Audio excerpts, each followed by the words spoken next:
Young Americans are facing a harsh reality that includes an impossible job market and a deficit topping $13 trillion. But our next guest says there is a way to fight back. Ron Meyer is a senior at Principia College and a freelance writer, and he joins us live from Washington. Good morning, Ron. Morning, Allison. Let's start with the bad news first. All right. So by the year 2020, the CBO estimates that Social Security will be running a deficit to the tune of $42 billion. Obviously, your generation is going to inherit the deficit, the debt, etc. And you say that's standing in your way of achieving the American dream. How?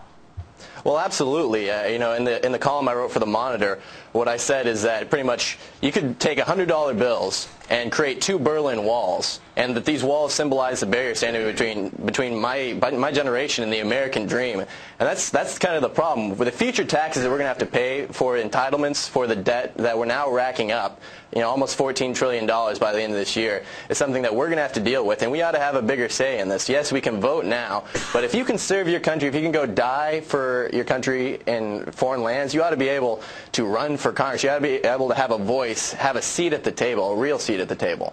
As you know, the Constitution bars anyone under 25 from serving in Congress. So let's say all of a sudden there's an amendment to the Constitution and 18-year-olds can now serve in Congress. What changes?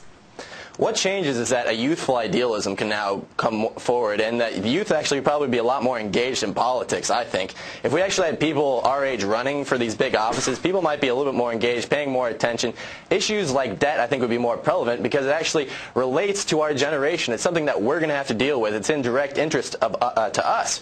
Right now, we have a terribly old Congress. We have the average age is 58 in the House, 64 in the Senate.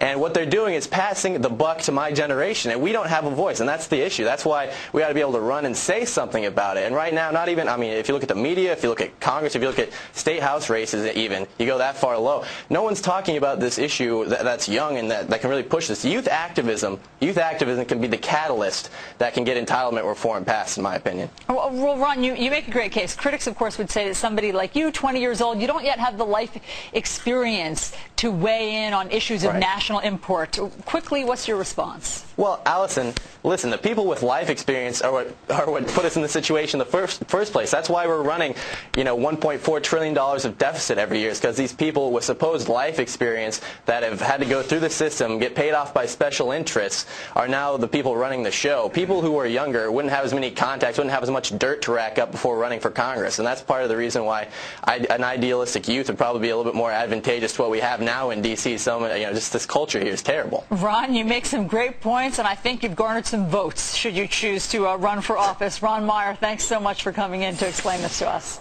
Thanks, Allison. All right.